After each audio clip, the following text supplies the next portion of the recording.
These are the only mixing techniques every DJ needs to know, and by the end of this video, you'll learn how to mix and EQ like a pro, how to use stems to make live mashups, and how to do this viral DJ trick.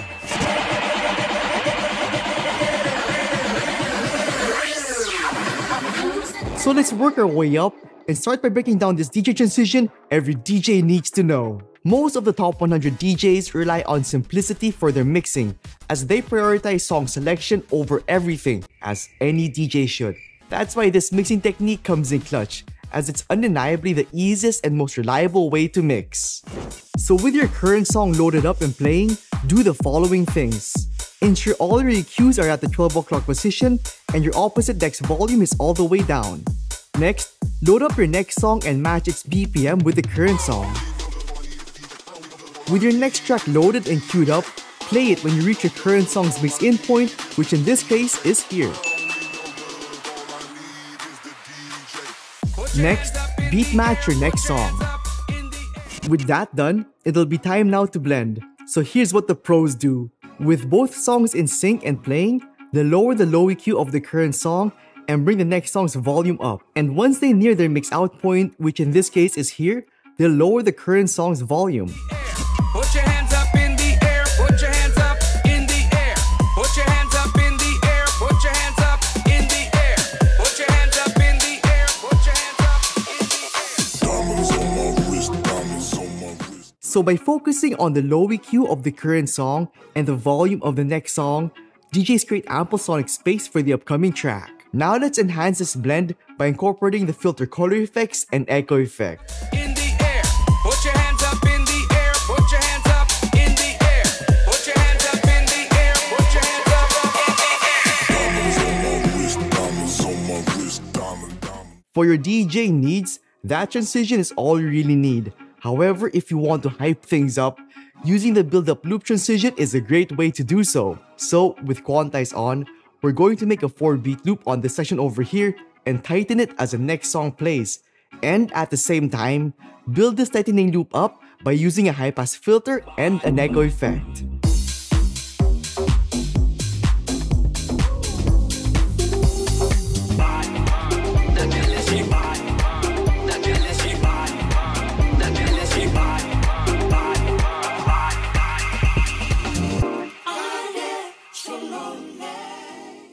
Now before you attempt to do this transition with any of your songs, don't make the rookie mistake of looping just anything on the track.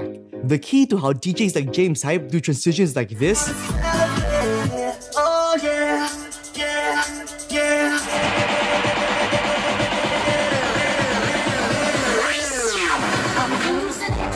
is by either looping harmonic or vocal sections in songs. And speaking of James Hype, let's now turn our build-up loop transition to an insane one.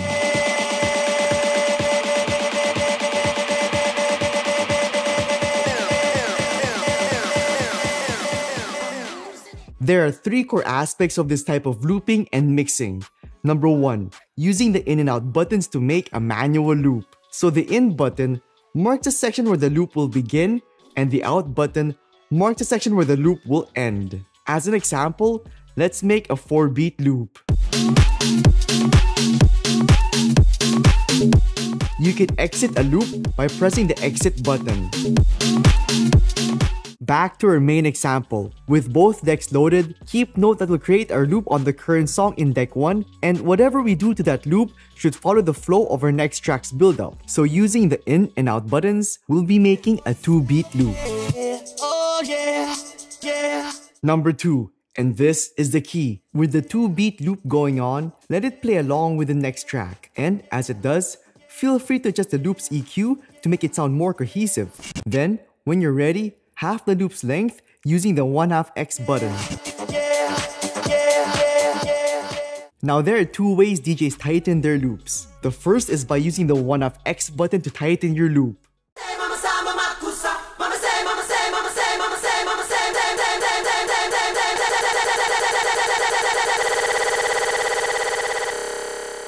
The second method which we'll be using is usually done once a loop reaches a beat rate of 1. So you can adjust your loop's out position by pressing the out button once more and turning the jog wheel.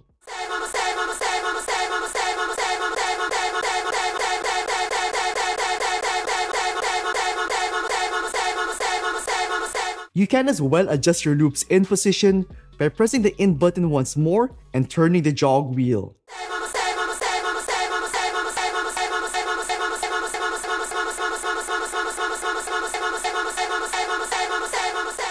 Though transitions like this are massively impressive, the hard truth is that not everyone will find this type of mixing appealing, especially if the transition is done repeatedly. That's why it's even more important to know how to mix smoothly, and the two best ways to mix is by using EQs and stems. So let's start with stems. We first need to enable the stems feature, so here's how to do so on Rekordbox DJ. So go to Preferences, then click Extensions, then click Enable the Stems function. With stems enabled, you can isolate your track's elements by simply pressing any of these buttons on your computer. For controllers on the other hand, you'll usually need to map these functions. But don't worry, free stem mapping files for the most popular Rekordbox DJ controllers are available for download down below.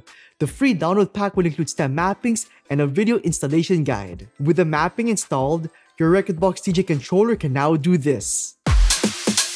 Diamonds on my wrist, diamonds on my wrist, diamonds on my wrist. Here's how to enable stems on Serato DJ and how to get it on your controller. So go to your settings and navigate to the DJ preferences section. Here select replace pad mode with stems and choose the pad mode you would like to replace. And now we can do this on our Serato DJ controller.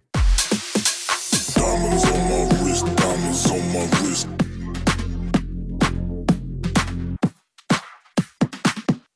Now the keys to mashup mixing lies in isolating the vocal section of your next song and muting the vocal section of your current song. So the first method I use to mash songs together involves blending the build-up section of the next song with the chorus of the current song. To create a seamless mashup, it's ideal if the build-up section includes a vocal part that can be isolated and layered over the current song's chorus. And if the current song's chorus also has vocals, it's best to isolate those as well. Now the first step would be to isolate the vocal section of the build-up in the next song.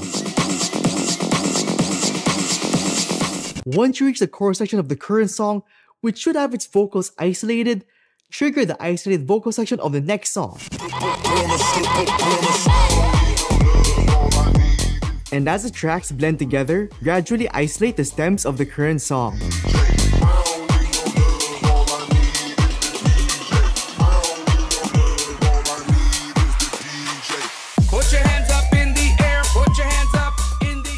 The second method would be to mix the intro section of your next song with the chorus section of your current song. Put your hands up in the air, put your hands up in the air. Put your hands up in the air, put your hands up in the air. Put your hands up in the air, put your hands up in the air. Put your hands up in the air, put your hands up in the air. Put your hands up in the air, put your hands up in the air. Diamonds on my wrist, diamonds on my wrist. One of the biggest mistakes beginner DJs make is stem mixing with low quality audio. Since stem mixing involves extracting stems from your songs, if the original track sounds already bad, the extracted acapellas and instrumentals will sound even worse. So it's important to use high quality tracks. Put your hands up in the air, put your hands up in the air.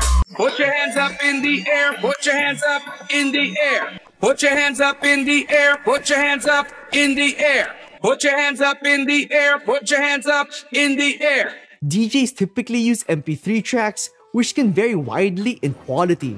However, if you want to achieve the absolute best sound quality possible, WAV files are the ideal choice. This is because WAV files are uncompressed and lossless, which means they preserve all of the original data and produce the highest quality sound. And pro DJs download all their tracks from DJ Record Pools. And you can think of DJ Record Pools as huge libraries of music of all genres where DJs can download all the tracks they could ever need. And these high quality tracks can range from radio edits, to remixes, to instrumentals, to acapellas, and to tracks with extended intros and outros. And those types of tracks are the most important because most tracks you hear on Spotify and on the radio start immediately, making smooth mixing impossible.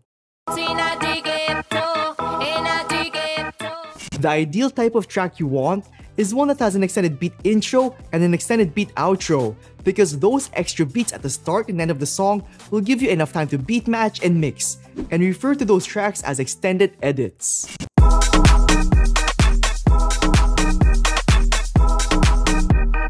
Dancing So if you're looking for extended edits, remixes and mashups, and most importantly, high-quality wave tracks that sound incredible and are perfect for stem mixing, producing, and remixing, then Crate Connect is the place to go. It's the ultimate DJ record pool designed just for you. Now, beyond these essentials, Crate Connect also offers exclusive edits to make your DJ set stand out, playlists created by DJs for DJs, and monthly charts to keep you ahead of the curve with the hottest trends. So take your DJing and tracks to the next level and sign up for Crate Connect and use the coupon code DJ Carlo for a huge discount. Though using stems to mix is incredibly beneficial, by far the best way to blend songs 99% of the time would be through properly using EQs. First off, EQing is about creating balance and making sonic room for the upcoming song, ensuring its entry into the mix is as smooth and seamless as possible. So we'll be utilizing these knobs to smoothly blend our tracks together. There are 3 things pros ensure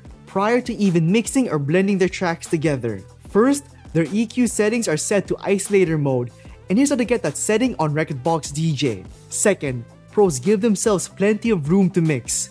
So they usually mix between 32 to 64 to even 128 beat increments. Doing so allows them to smoothly blend EQs together as their tracks enter different sections and phrases. Since they mix in such long beat increments, it's crucial to mix in key. So to better understand this concept, here's an example of not mixing in key.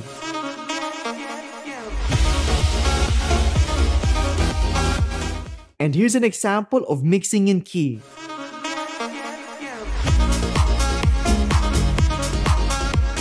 So the third thing they ensure is that the tracks are in key with each other. So here's how to easily mix in key using my T method strategy. So this is a Camelot wheel. Consider it as your guide for harmonic mixing. So if you want to mix in key, just imagine a T sign overlaid on this image. For example, if your current song has a key of 2A, you can mix a track that has a key of 2A, 3A, 1A, and 2B. To make this process easier, I would advise pressing the key tab here so that your songs can be arranged according to their key notation. Now you can easily see what songs will match. But if you want to take this further on Rekordbox DJ, we can utilize the traffic light feature, which instantly lets us know which are the optimal keys for our mixes. So here's how to get this setting and to enable it. So at the traffic light section, select related key 2. Then close the preferences tab. Now at the browser section, make sure master is selected. With that done, load the song up. And there you go. All the songs that can go harmonically with it will have its key section highlighted in green. So if you want to mix in key, just select any of the songs highlighted. Now with all that in mind, let's learn the 3 levels of EQing every pro DJ does when they mix electronic music. At level 1, the core aspect is using your ears to properly discern when and what to EQ. So first ensure that the upcoming track's high and mid EQs are partially decreased and its low EQs are completely decreased. Once you reach your mix-in point, bring your next track's volume up quickly while decreasing the current song's high EQs.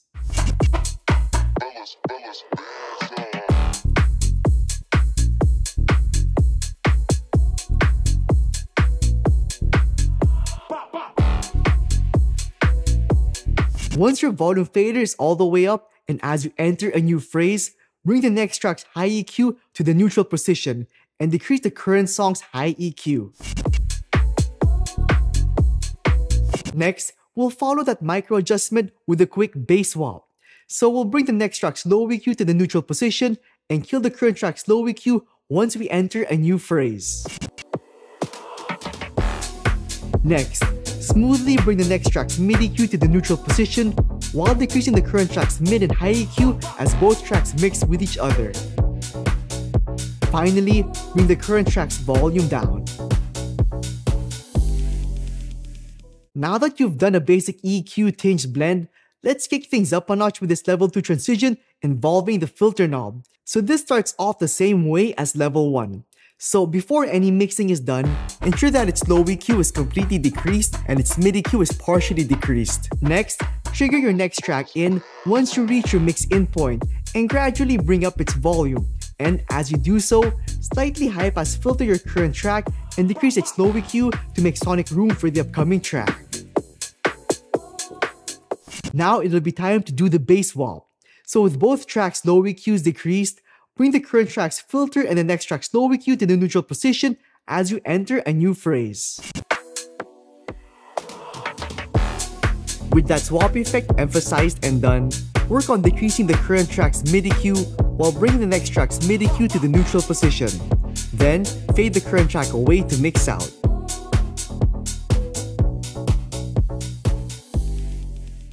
Finally, let's add another layer to this mix to get to level 3, effects. Essentially, this is identical to level 2 but with the added flair of a reverb. So follow all the steps for level 2 right until you start turning the filter knob. Now, as you're turning the filter knob, activate your reverb effect on the track you're mixing out.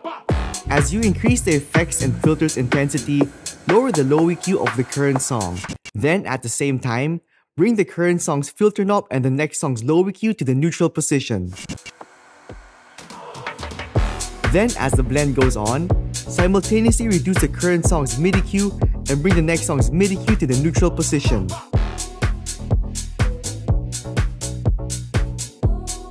Then bring the current song's volume down to mix out. Pro tip: try out different effects here to see which one suits your needs for your mix. I for one always use the echo effect.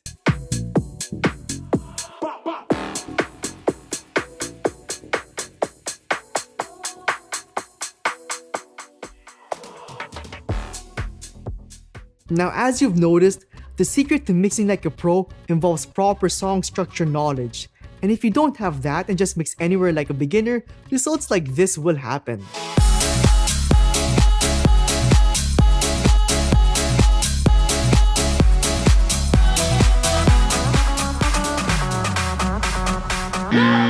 So if you want to learn the best places and tracks to start mixing and blending your songs, and how to use that sectional mixing knowledge to hype up a crowd, check out this video over here.